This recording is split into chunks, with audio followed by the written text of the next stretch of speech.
Good morning, everyone, and welcome to our discussion session on disability confidence.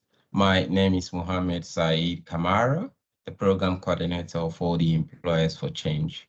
The Employer for Change is an open doors initiative that caters to provide information on disability to employers to enable them to attract, employ, and retain individuals with disability. But today I'm here to deliberate on the issue of disability confidence. We shall be looking at what disability confidence means. We shall be looking at the characteristics. We shall be looking at different perceptions of society.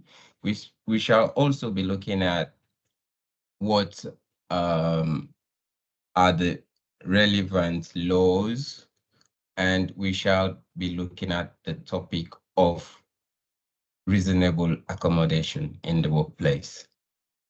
But let's start with disability confidence. These are two words. And if we can break these two words, disability is a medical condition that has some form of limitation in your daily life activities. And confidence, of course, is trust. Trust you get from an individual or an organization. And before you get this trust from the individual or organization, this person must attribute some traits before you gain that trust. So if these two words are joined together, then it gives us the terminology disability confidence. But what does disability confidence mean? In definition, disability confidence refers to an organization or individual's attitude, understanding, and the ability to effectively engage with people with disabilities.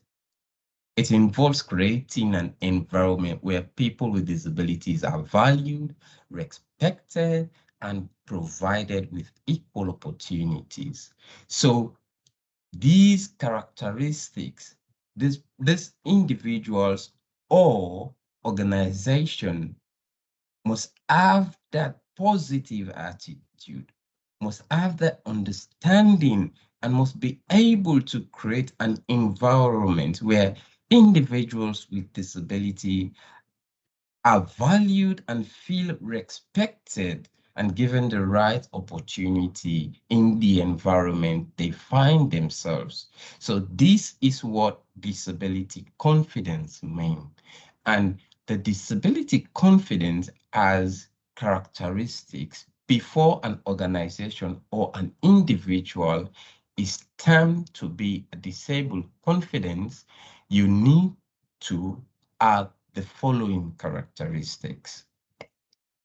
One, as an organization or an individual, you must have the awareness of different categories of people within your society, including people with disabilities. So you must have that knowledge about the different disabilities, how these disabilities impact the individual's activities within your environment as an organization or individual or institution. You should be able to recognize the barriers that these people face within the environment they find themselves. And so you must have that awareness. You must be able to recognize these individuals and their disabilities. Another characteristic is accessibility. As an individual, institution, or organization, you must ensure to provide that accessible space, that accessible digital platform or services to people with disabilities and that these services must be able to accommodate all the different needs of individuals within your space, within your organization, within the institution, within your community. As long as you are dealing with individuals with disabilities, you must be able to provide accessibility to whatever activities they are involved with. Another is the attitude. Of course, this has led to lots of different challenges and barriers in society nowadays. Attitude is one thing that really affect individuals with disability.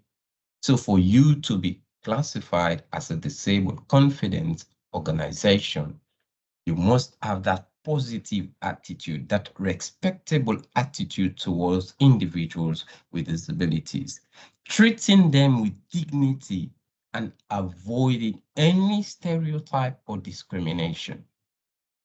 And then inclusion is another one. We don't just say inclusion, which means you are doing it as a tick box, or you are doing it to just satisfy the outer public. No, we need you to see the individual for who they are and involve them for the qualities they possess, and involve them because of the impact they can create. So inclusion should be right across the board. It should be in decision-making process. It should be in activities, in social interaction, because this leads and foster a sense of belonging and participation for individuals with disability. Once they feel they are among something that is meaningful or that can create an impact, then they can feel like they belong to something once they are involved actively. Another is support. We need the institution, the organization, or individuals must be able to provide the support, the appropriate support and accommodation to enable these individuals with disability to fully participate and succeed in education, employment, and other areas of life. When you give them the support, then they will be able to, then you will be able to realize their potential. They will be able to grow, and they will feel like they belong to something meaningful, and this increase their productivity within the workplace or environment then they find themselves.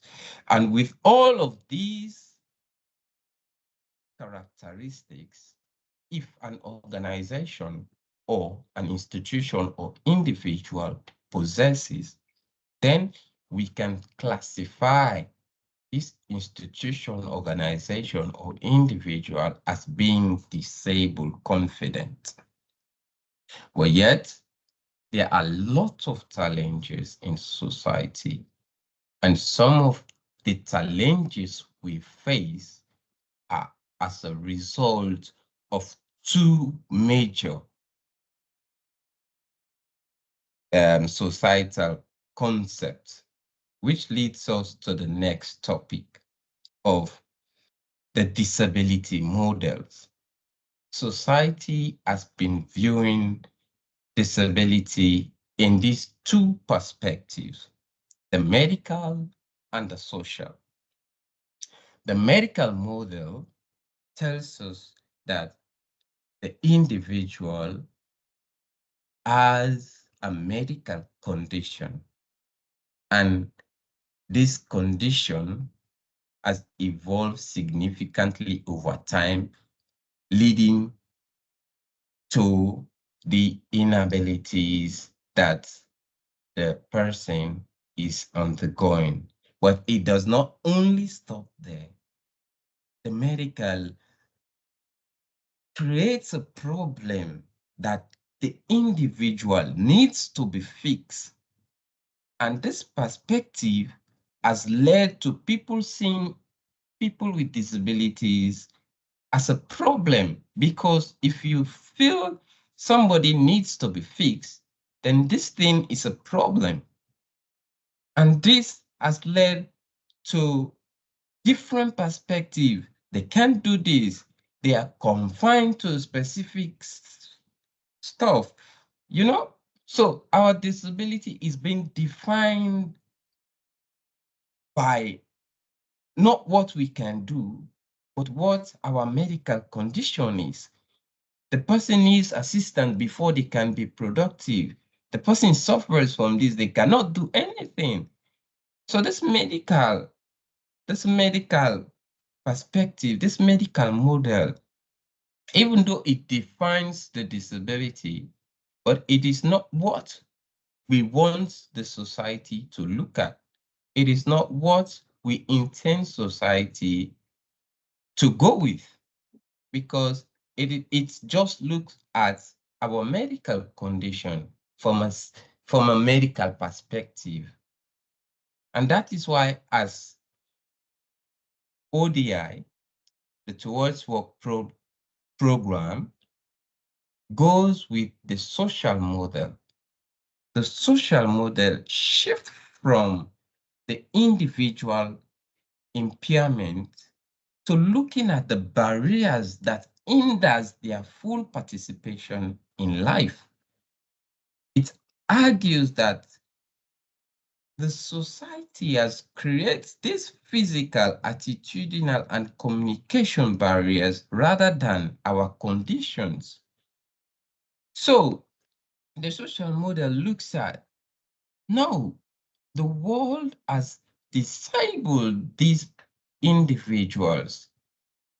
We haven't given them the required infrastructure to be able for them to be able to perform their activities. The transportation system is not accessible for them. There were no sign language interpreters available to translate what you were saying. And so the individual cannot understand what you're saying. So the social model emphasizes on changing society to accommodate individuals with disability, because it is only when you look at the individual's ability rather than disability, then you will be able to realize the productive aspect of that person. And so this is why, as an organization, we always move with the social model, because this looks at the ability rather than the disability, whilst the medical looks at the disability and classify you as a substance that needs to be fixed. Gosh, that is really disgusting. But it doesn't mean that we should not come out and talk about these things. It doesn't mean that we should not stand out and tell employers what our disability is, because if we don't, then the employers won't be able to provide the necessary adjustments or reasonable accommodation that is required to enhance your productivity in the workplace. And so this leads us to the next topic of talking about your disability, disclosing your disability. Because of the negative perspective doesn't mean you should not disclose your disability. There are different, it is important to inform and sensitize people about your disability. And disclosing your disability, you should already know is your choice. And you should be careful when doing this. So this is why we also encourage you, but also teach you how you can disclose your disability, because you don't want to give too much and you don't want to give too little. You want to give the right information that will enable the employer to provide you the necessary reasonable accommodation you require in the workplace. And so when you decide to disclose short information, you should think about this following question. Why should I disclose my disability? What information should I give up? When? To who? And how do I do this? So why talks about, why do we talk? Why do we disclose? We disclose because it helps to enhance your productivity. When reasonable accommodation is provided, you can perform your tasks effectively. Your job description can be effectively met, and your employers will be satisfied with what you are doing. And it helps to inform if you have any medical emergency, because you don't want to take people around you unaware of what might happen to you. If you have any medical situations that needs attention, so you need to inform them of these conditions, so whenever these things occur, people don't freak out and they will be able to render you the necessary assistance that is needed. And it also helps to understand the different practices or needs that you might need. It also helps to receive the accommodation or support you need in the workplace. So this is why we really need to talk about our disability whenever we seek to apply or go in for a job. And what should be shared when you decide to give out this information? It depends on the question of why. So why helps you to answer the what, and you should aim to provide the relevant information, just like what they advise in CV. Always look at the positive side of your CV. It is the same with providing the information. You don't want to provide information that freaks out the employer, that makes them look and say, oh no, I cannot deal with this individual. So you need to provide the information that you think is required and that is relevant to the job description. And be specific, because you want to provide that information that really helps to enhance your productivity. So be specific and make sure it motivates the employer. It gives a sense of your enthusiasm. It gives a sense of your your activeness, or your willingness to do what you said you can do. And then we move, after you've answered the why and what, then we move to, when do I talk about it? You can talk about this when you are writing your cover letter. You can talk about this. Of course, there are some job posting wherein they ask on the application forms if you have a disability. And so during this time, you can inform the employers that, yes, I have this type of disability. You can provide this information before an interview, especially if you need the necessary reasonable accommodation during the interview process. For example, you might need a sign language interpreter, or you might need your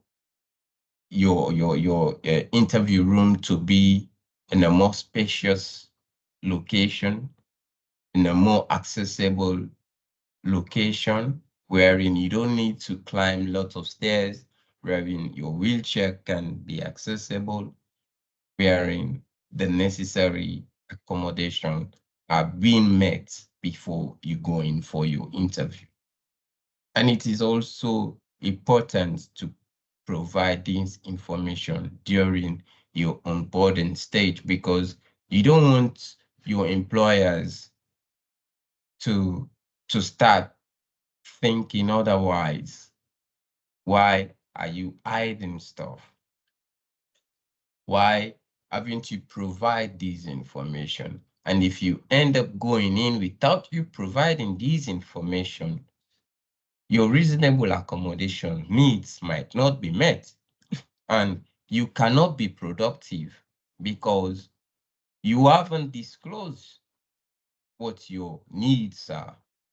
And so it is also necessary to request for this reasonable accommodation by disclosing your disability.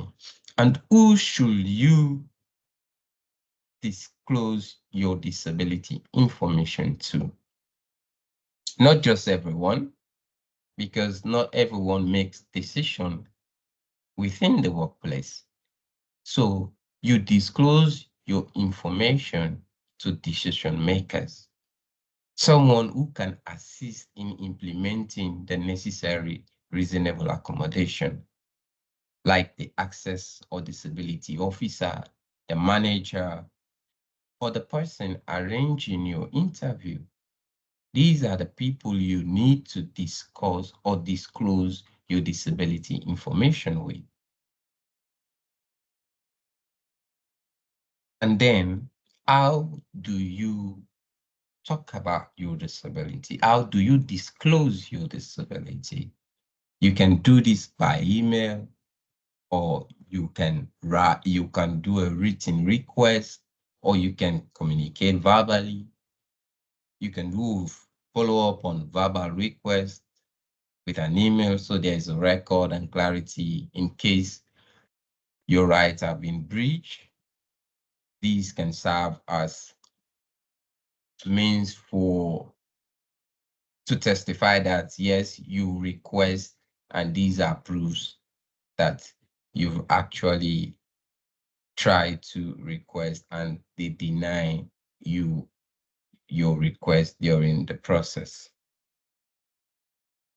And so after disclosing all of these information to your possible employer, then the employer will be able to look out and arrange for the necessary reasonable accommodation based on your needs. Because as individuals with disability, we all have different needs. Just because we have the same disability type doesn't mean we need the same reasonable accommodation. We all have our different experiences and challenges. So in that case, that is why we really need to disclose our disability in the right way so we can get the reasonable accommodation we need. And so this takes us to our next topic of reasonable accommodation. What is reasonable accommodation? What do we mean by reasonable accommodation? So reasonable accommodation is really a crucial aspect,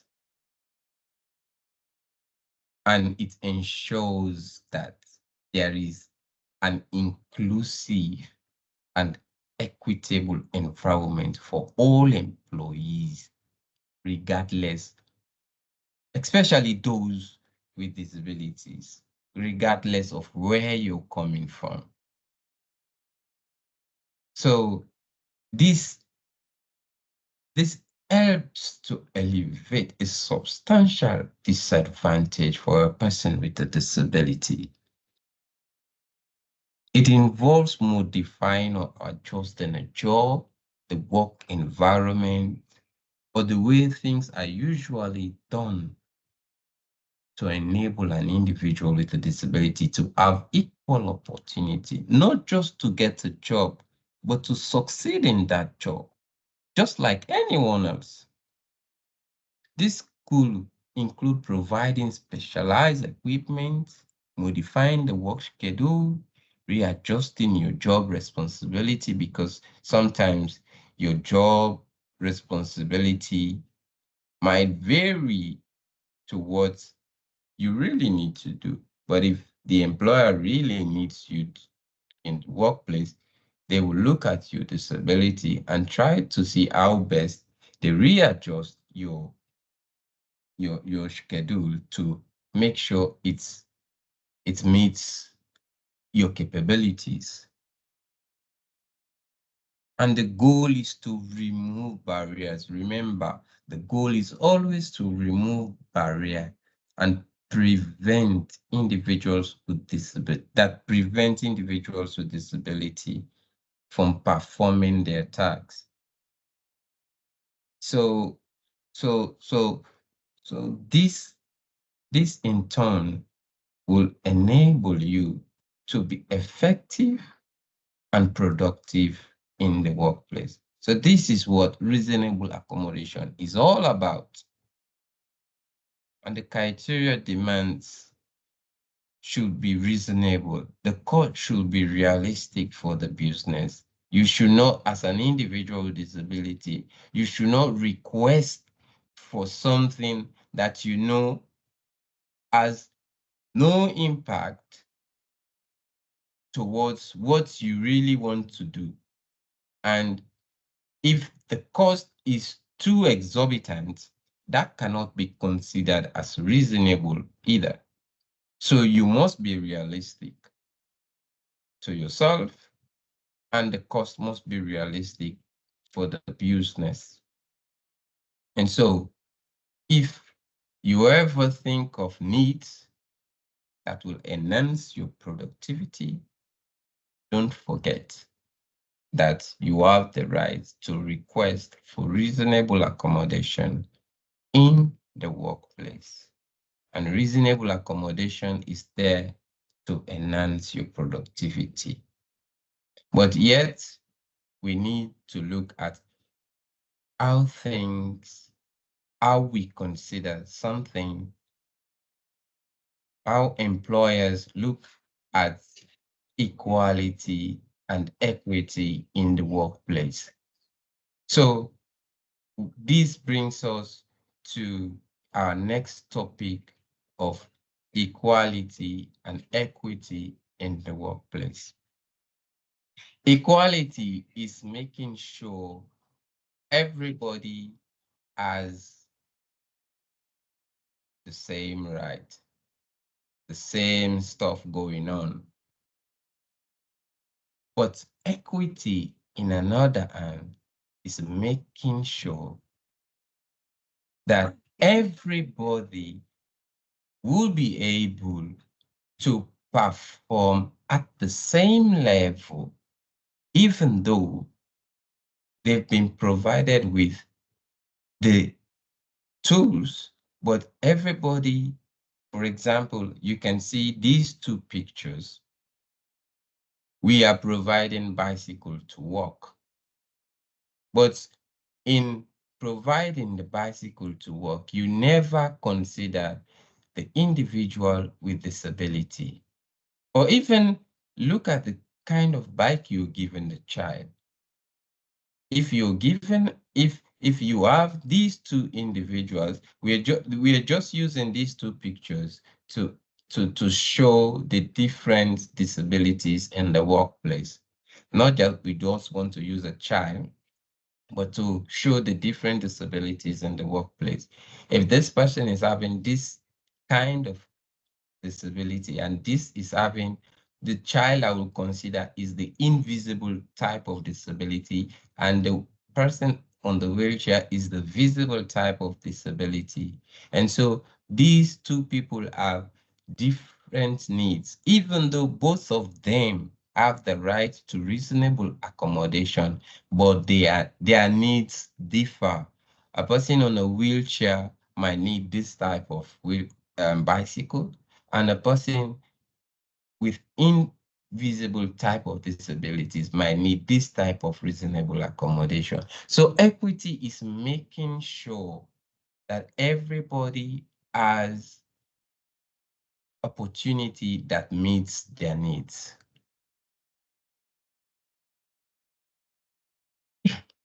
And so in making sure all of these, everybody is satisfied, that is why we advocate for an equitable opportunity in the workplace, not just equal opportunity, but an equitable opportunity in the workplace. And some examples of reasonable accommodation in the workplace could be assistive technologies. There are some whose needs required assistive technologies, and there are some other forms of disability who required accessible form of communication, like using a braille, like using a sign language interpreter, like using accessible format in producing content, whether online or soft copies, PDFs. These format needs to be accessible for these different categories of people with disabilities. And other type of disabilities need quiet spaces as a form of accommodation to enable them to be effective and productive in the workplace. And others might need flexible hours because their type of disability, being stagnant in one place for long hours, affects them. So giving them flexible hours can improve their performance. And some others might need adjustable workstations.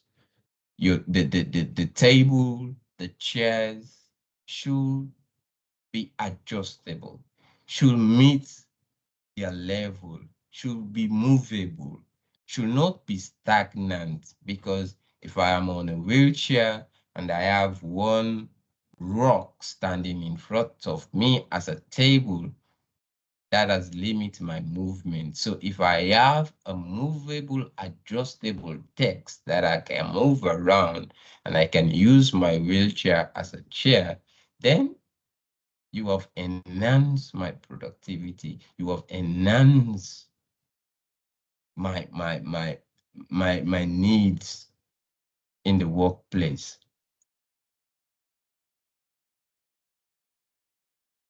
So remember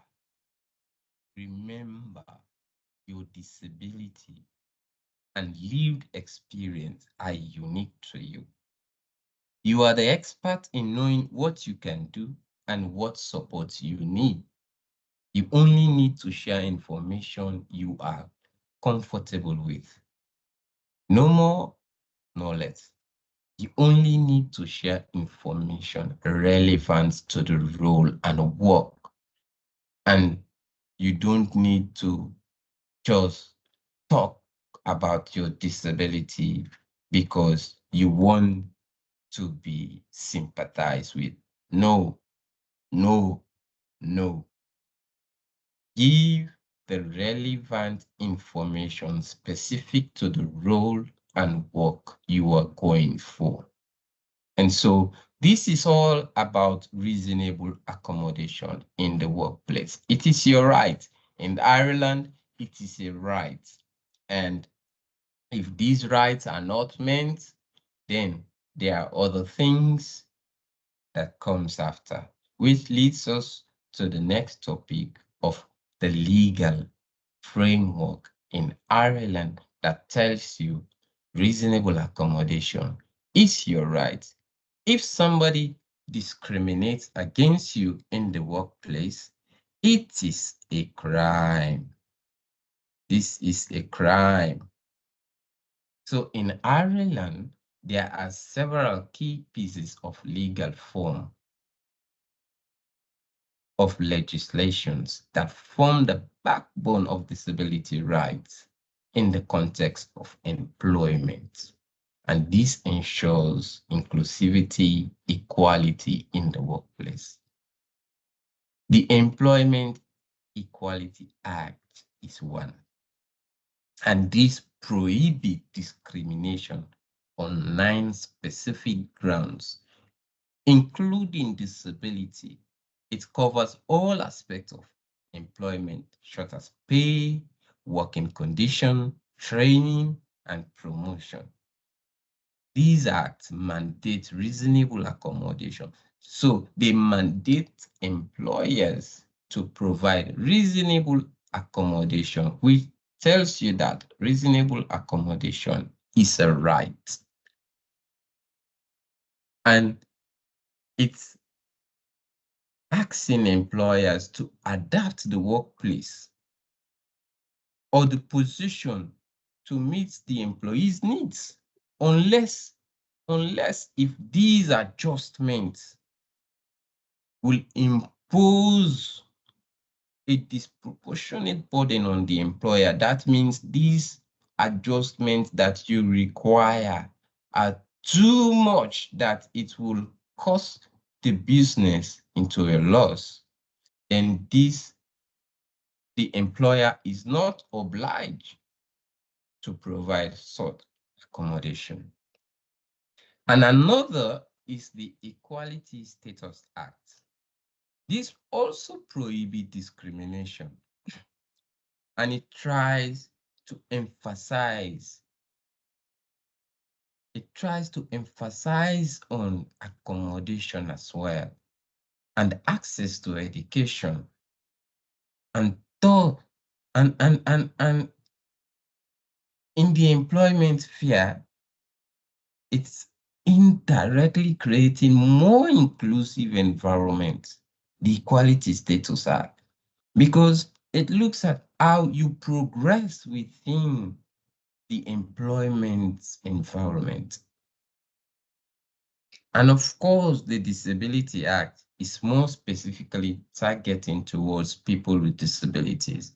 It focuses on enhancing accessibility of public services, promoting employment of people with disabilities in public services, and requiring public bodies to be proactive in considering the needs of people with disabilities in their policies and plans. So in a nutshell, these laws work to protect the rights of individuals with disability, and they ensure that everyone has equal opportunity in the employment environment and are supported in achieving their full potential in the Irish workforce.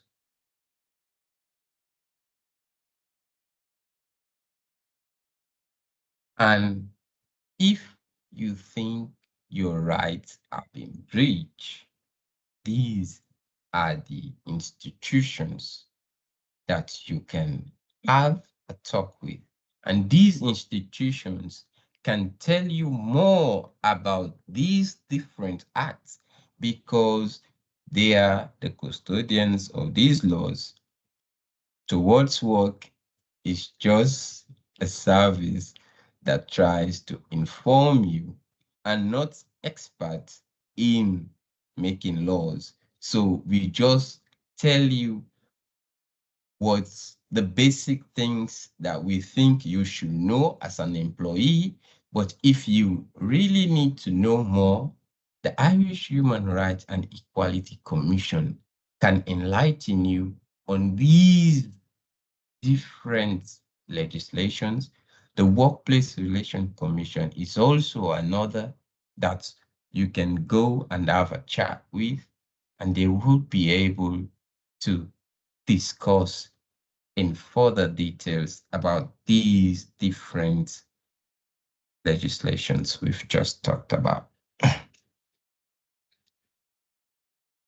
And then we've come to a more important topic, which is a disability statement. A disability statement is a form of introducing yourself, like we've talked about, the disclosing your information. Is a form of introducing and describing your disability and how your disability is being impacted, and outline the necessary accommodation that can aid this impact. This statement you are making should be balanced based on your personal experience with practical requests, maintaining a positive and assertive tone to advocate for you so that you will get the necessary support you need. So it should be a short summary. It should look like, it can even be like your personal statement in the CV, but this should be able to clearly communicate what you want to say to your employer. And it should be shared with the employer and kept for personal reasons.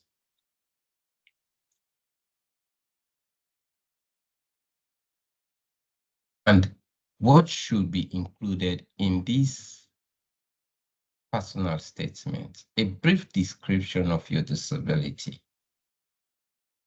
What are some of your symptoms that needs to be aware of when you are in the workplace? How does your disability impact your activity, your daily life activity? And maybe you can put in it's optional. You can put in your skills and positive impact. This is just an optional stuff you can do. And so this is an example of how we think you can create your disability statement, which can be sent out to your employers, your diagnosis, which tells them about the disability type you have, how it affects you, the impact, and the optional, the unique impact you have. And this is just an example. You can look at this and improve on it. based on what you think you really want to disclose, and based on your experience with previous employers.